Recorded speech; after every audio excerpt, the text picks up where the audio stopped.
할렐루야. 네. 성가대 아주 흥겨운 그런 리듬에 맞춰서 할렐루야 찬양을 해주셨는데 감사를 드립니다.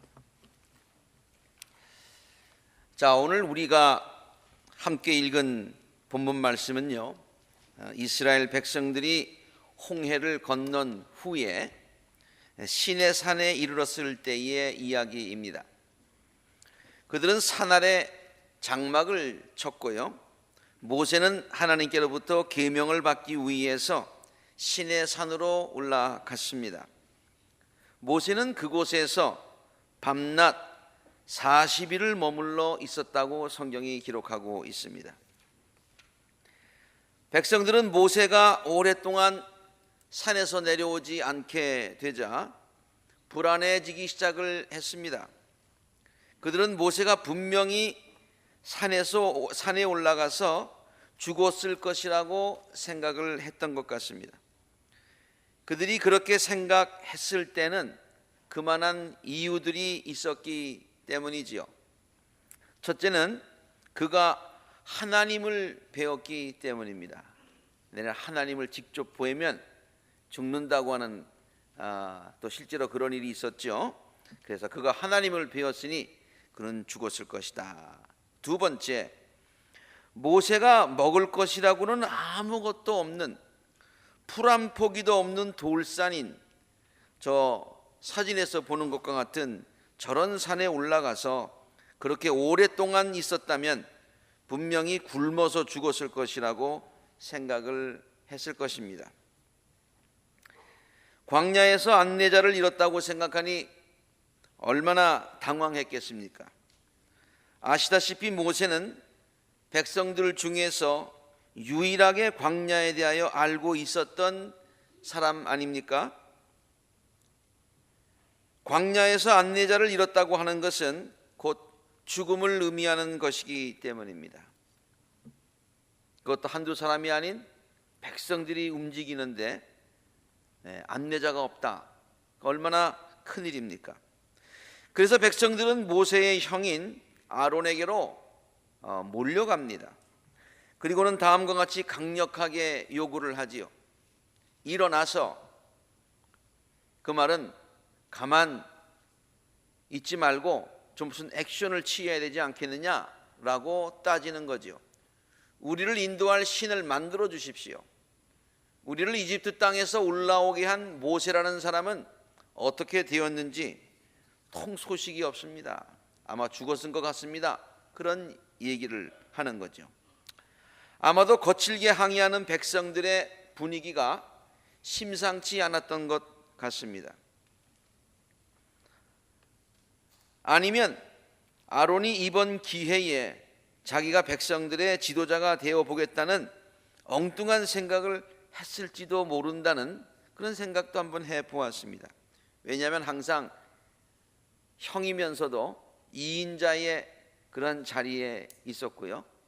그리고 나중에 사실 미리암과 함께 모세의 권위에 도전하다가 그렇게 한번 혼난 적이 있지 않습니까? 이유야 어찌 되었든지 간에 아론은 백성들에게 금부치를 가져오게 하지요. 그리고 그것들을 녹여서 송아지 상을 만듭니다. 그리고는 그들에게 이렇게 외칩니다. 이스라엘아, 이 신이 너희를 이집트 땅에서 이끌어낸 너희의 신이다. 그렇게 본문 4절에 이야기하고 있습니다. 그러면 아론이 만들어서 백성들에게 소개한 이 금송아지는 하나님과 전혀 상관없는 다른 신이었을까요? 아니면 백성들을 이집트 땅에서 이끌어낸 보이지 않는 하나님을 인간이 볼 수 있는 형상으로 만든 것일까요? 완전히 다른 신입니까? 아니면 이스라엘 백성들을 이끌어내신 분이 하나님이신데 그 하나님은 보이지 않아요. 그래서 그 보이지 않는 하나님을 바로 보이는 하나님으로 만들어 놓은 것이 송아지겠느냐, 그런 질문입니다. 많은 분들이 그들이 만든 금송아지는 하나님과는 전혀 상관이 없는 다른 신이었을 것이라고 생각을 합니다. 그러나 성경을 좀 더 자세히 읽어보면요, 그 질문에 대한 바른 대답은 후자라는 것을 곧 깨달을 수가 있을 것입니다. 그 이유는 아론이 앞에서도 말했듯이 이스라엘아, 이 신이 너희를 이집트 땅에서 이끌어낸 너희들의 신이다. 이 신이 너희들을 이집트 땅에서 이끌어낸 너희들의 신이다. 그렇게 소개하고 있기 때문입니다. 저 말은요, 우리가 다르게 번역을 할 수가 있어요. 어떻게 번역을 할 수가 있는 거 아니? 너희를 이집트 땅에서 이끌어낸 그 신이 하나님이죠. 너희들을 이집트 땅에서 이끌어낸 그 신, 그 하나님이 바로 여기 있다. 그렇게 얘기할 수도 있다는 말입니다. 또 아론은 그 앞에서 성경을 계속 읽어보면은 하나님의 절기를 선포했다 그랬어요. 하나님의 절기를 선포했다고 하는 것은 다른 절기가 아니라 유월절입니다. 만약에 하나님과 상관없는 totally different God을 만들었다 그러면은 그 앞에서 절기를 선포할 이유가 하나도 없지요. 근데 출애굽기 12장, 우리가 지금 보는 것은 출애굽기 32장에 나오는 내용이고, 출애굽기 12장에 유월절에 대한 규례가 이렇게 쭉 기록되어 있습니다. 그것으로 보아서 절기를 선포했다고 하는 것은 바로 그 자리에서 금송아지를 만들어 놓고 그 자리에서 유월절을 지키기로 했다, 그런 내용과 같고요. 그리고 조금 더 내려가다 보면은 하나님께 제사를 드리게 되는데, 제사를 드리는 방식이 번제와 화목제를 드렸다고 성경이 기록하고 있기 때문입니다. 본문 5절과 6절에 아론은 이것을 보고, 금송아지를 보고 그 신상 앞에 제단을 쌓고 이렇게 선포하죠. 내일 주님의 절기, 가로와 있는 것은 제가 기록한 것입니다. 주님의 절기 유월절입니다. 그것을 지키자 하고 선포하였어요. 그리고 그 이튿날 그들은 일찍 일어나서 번제를 드리고 화목제를 드렸다, 그렇게 성경이 기록하고 있죠. 백성들은 이집트 땅에서 백성 자기들을 이끌어낸, 그러나 보이지 않는 그 하나님을 자기들이 직접 보고 만질 수 있는 형상으로 만들었다는 얘기예요. 그것이 금송아지다, 그런 말입니다. 왜? 보이지 않으니까. 왜? 조급하니까. 이것은 비단 이스라엘 백성들에게만 해당되는 이야기가 아닌 것 같습니다. 하나님을 믿으며 신앙생활하고 있는 우리들도 금송아지를 만들 때가 많이 있습니다. 우리가 언제 금송아지를 만들었습니까? 우리가 언제 우상을 섬겼습니까? 네, 하나님 말고 다른 신을 섬긴다는 말이 아닙니다. 보이지 않는 하나님을 보이는 형상으로 만드는 잘못을 저지를 때가 많이 있다, 그런 말이지요. 자기 눈에 보여야만 존재한다고 믿는 것, 눈에 보여야만 존재한다, 그리고 내가 만져야만 그 실제 있는 것이다 라고 생각하는 것, 이것은 미성숙의 가장 두드러진 특징입니다. 발달 심리학자들이 설명하는 어린이들의 성장 과정이 있습니다. 그것은 점점 어린아이들이 나이가 들수록 아주 어릴 때는 자기가 보고 만지는 것, 그것만 존재한다는 거예요. 그래서 조금씩 자라가면서 이제는 눈에 보이지 않는 것도 존재한다는 것을 알게 된다.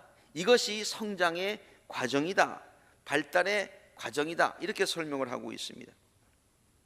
예를 들어서 어린이들은 아주 어릴 때에 엄마가 눈에 보여야만 엄마가 있다는 것을 안다는 것입니다. 엄마가 눈에 보이지 않고 손으로 만져지지 않으면 이 아이는 엄마는 세상에 존재하지 않는 것이다, 그렇게 생각을 한답니다. 아이들하고 인터뷰에서 나온 얘기가 아니고요. 아동 발달 심리학자들이 이렇게 다 연구해서 그렇게 발표를 하고 있어요. 설명을 하고 있어요. 그래서 만져지지 않고 보이지 않으니까 엄마만 눈이 없어지면 애들이 우는 거예요. 아주 굉장히 슬피 웁니다. 그리고 엄마가 다시 나타나면은 그 없어졌던 엄마가 다시 살아난 것처럼 부활한 어머니를 보듯이 아주 반깁니다. 그러나 점점 나이가 들어갈수록 엄마가 한동안 보이지 않아도 엄마는 어딘가 있다고 하는 것을 알게 되지요. 이게 점점 성숙해가는 그런 과정이라는 것입니다. 우리들의 신앙도 마찬가지입니다.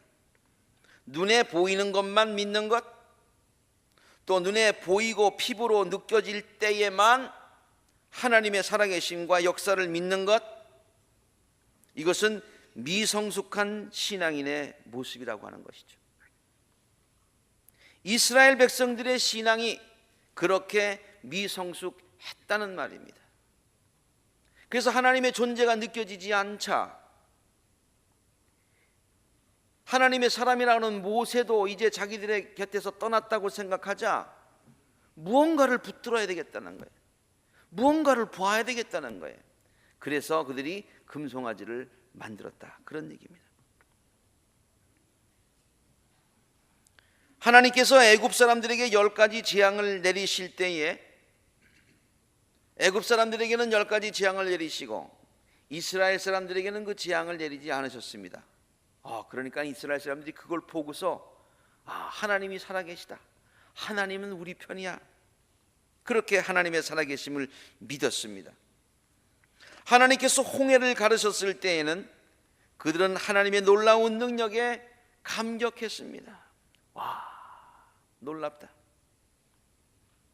하나님께서 불기둥과 구름기둥으로 저희들을 인도하실 때는 하나님이 바로 여기에 계시는구나, 하나님이 우리를 인도하시는구나, 그렇게 느꼈어요. 마라에서 쓴물을 단물로 바꾸어 주시고 만나와 메추라기를 그들에게 먹여주시고 바위에서 물이 직접 눈앞에서 솟아나게 하시고 아말렉과의 전쟁에서 이길 수 없는 전쟁을 손을 드니 하나님께서 여호와 니시 되셔서 승리케 해주시고, 정말 하나님은 살아계셔, 하나님은 우리 편이야, 하나님은 지금도 역사하셔, 그렇게 느끼며 하나님께 감사를 드렸었지요. 이렇게 하나님의 임재가 피부로 느껴질 때에 엄마를 바라보고 방긋방긋 웃는 아이들처럼 저들은 하나님의 은혜에 감사하고 감격했습니다.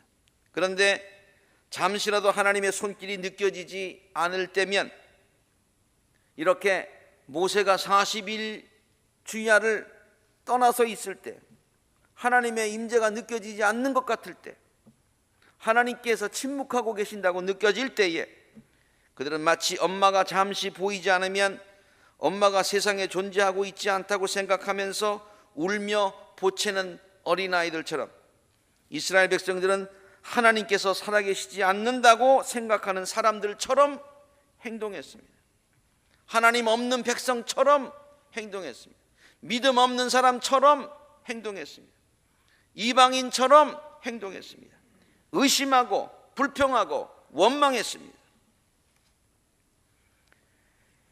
비록 모세가 40일 동안 보이지 않더라도 하나님의 존재가 없어진 것이 아님을 이스라엘 백성들이 깨달아야 했었습니다.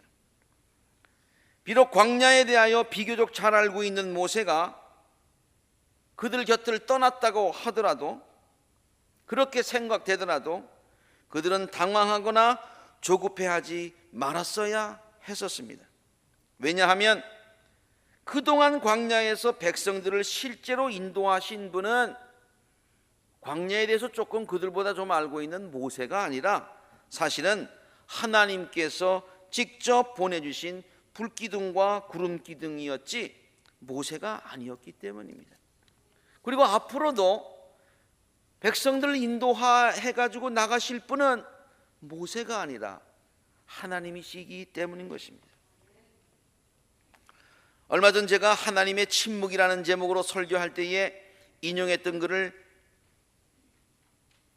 이 내용상에 적합하기 때문에 다시 한번 인용을 하고자 합니다. 나는 태양이 비치지 않을 때에도 태양이 있는 것을 믿는다. 나는 사랑을 느낄 수 없을 때에도 사랑이 있는 것을 믿는다. I believe in God even when God is silent. 하나님께서 침묵하실 때에도 느껴지지 않아도 나는 하나님의 존재를 믿는다. 하나님께서 침묵하실 때에도 하나님이 느껴지지 않을 때에도 하나님의 살아계심을 믿는 것, 하나님의 때와 하나님의 방법을 기다리는 것, 이것이 성숙한 신앙인 것입니다. 우리 모두 그러한 성숙한 신앙을 소유할 수 있게 되기를 간절히 바랍니다. 두 번째로, 지금까지 저는 이스라엘 백성들이 금송아지를 만든 이유가 저들의 신앙이 미성숙했기 때문이다, 미성숙해서 보이는 것만 있다고 믿었기 때문이다 그랬어요. 그런데 저들이 금송아지를 만든 또 하나의 이유가 있습니다.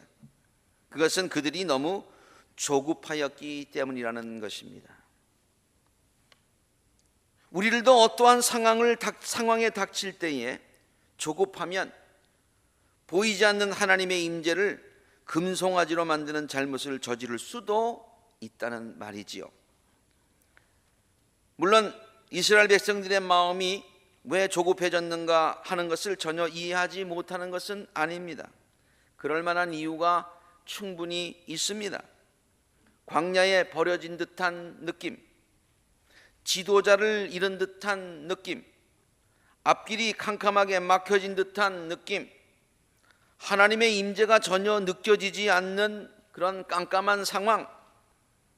그래서 그들은 조급한 마음에 무리를 지어서 아론에게 달려갔던 것이지요.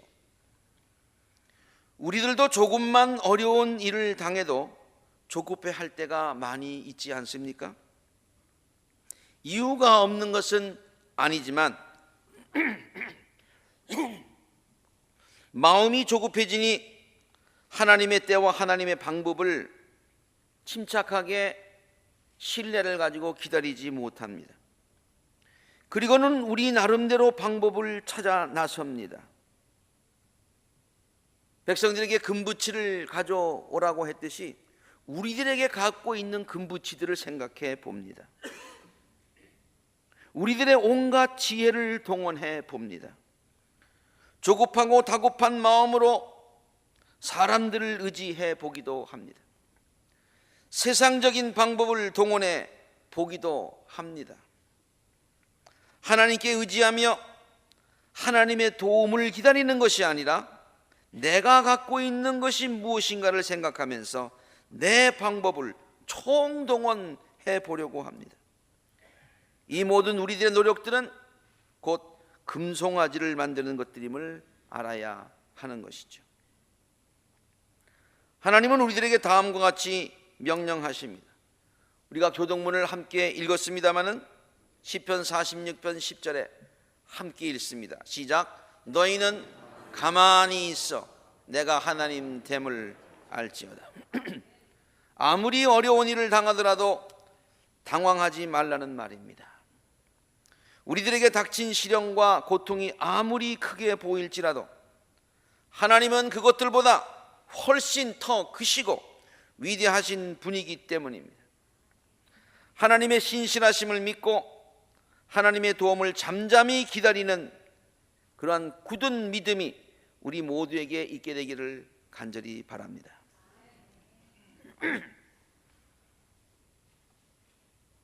초조해서 막 뛰는 것, 불안해하는 것, 이리 뛰고 저리 뛰고 하는 것, 그런 일을 더 그르칠 때가 많습니다.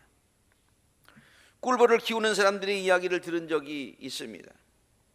초보자들은 벌통 주위에 있다가 벌이 옷 속으로 들어가거나 몸에 붙으면 깜짝 놀라서 날뛰며 벌을 떼어내려고 발버둥을 이렇게 칩니다. 그런데 그렇게 당황하면 막 그렇게 뛰면 더 많은 벌들이 달라붙어서 벌에 쏘여서 퉁퉁 붓게 된답니다. 그러나 노련한 사람들은 벌들이 아무리 바글거려도 절대로 당황하지 않는답니다. 벌한테 갔는데 벌들이 달려드는 게 당연하지 않습니까? 간혹 얼굴에 망을 쓰기도 하지만은 그것마저 쓰지 않을 때도 많다고 합니다. 조금도 서두르지 않고 손이나 팔에 벌이 달라붙어도 그저 그대로 둔 채 일을 다 마친다고 합니다. 그러면서도 거의 벌에 쏘이지 않는다는 거예요. 벌들이 왔다가 앉았다가 그냥 날아가는 거예요. 우리들이 어려움을 당할 때도 마찬가지입니다. 많은 벌들이 얼굴 주위에서 앵앵거리며 맴돌듯이 우리들 주변에 많은 어려움들이 앵앵거리며 우리들을 위협할 때가 많이 있습니다. 우리 얼굴에 앉을 때도 있고 때때로는 우리의 팔에 들어갈 때도 있고 옷에 들어갈 때도 있어요. 그런데 당황하면 벌들에게 쏘이듯이 그 어려움들이 우리들을 쏠 것입니다. 그러나 아무리 급박하고 어려운 상황이라도 하나님의 도우심을 믿고 인내하고 잠잠히 기다리면 절대로 어려움은 우리들의 삶을 무너뜨리지 못할 것입니다. 너희는 가만히 있어 내가 하나님 됨을 알지어다 라고 말씀하신 하나님의 말씀처럼 우리들은 결국에 가서는 신실하신 하나님의 사랑을, 하나님의 능력을 체험하게 될 줄로 믿습니다. 언젠가 한번 소개한 적이 있습니다마는 박순애 씨가 쓴 절대 희망이라는 책이 있지요. 고통스러웠던 자신의 삶을 돌이켜보면서 쓴 신앙 간증 책입니다. 물론 책 내용도 매우 감동적이었지만은 저는 특히 그 제목이 참 인상적이어서 가끔가다 그 제목을 떠올립니다. 절대 희망, 절대 희망. 어려운 중에도 희망을 가져야 한다는 말이죠. 그 희망은 상황에 따라서 포기할 수도 있는 그런 것이 아니라는 말이죠. 조급해하지 말며 끝까지 기다리며 가져야 하는 희망이라는 말이죠. 포기해서는 절대로 안 되는 희망, 어떠한 상황에서도 당황하지 않는 희망, 끝까지 기다리면 반드시 이루어지는 희망, 이것이 바로 성도들이 가져야 하는 희망인 줄로 압니다. 우리 모두에게 그러한 인내가 있기를 바랍니다. 초조해하지 말고 불안해하지 말고 하나님의 능력을 믿으며 하나님의 섭리를 믿으며 모든 것을 합하여 선을 이루시는 하나님의 섭리를 믿으며 절대로 조급해하지 않는 굳건한 믿음의 소유자들이 다 되시기를 바랍니다. 하나님은 우리들의 기다림을 절대로 헛되게 하실 분이 아닌 줄로 믿습니다. 함께 같이 읽겠습니다. 시작. 여호와의 구원을 바라고 잠잠히 기다림이 좋도다. 이러한 믿음의 성숙함과 인내심이 있을 때에, 이러한 믿음의 성숙함과 인내심이 있을 때에 느껴지지 않아도, 하나님의 사랑이 느껴지지 않아도 하나님은 살아계셔, 하나님의 뜻이 있어, 어떠한 상황을 닥치더라도 조바심을 내지 않은 그런 인내심이 있을 때에 우리는 하나님을 금송아지로 만드는 잘못을 범하지 않게 되는 것이죠.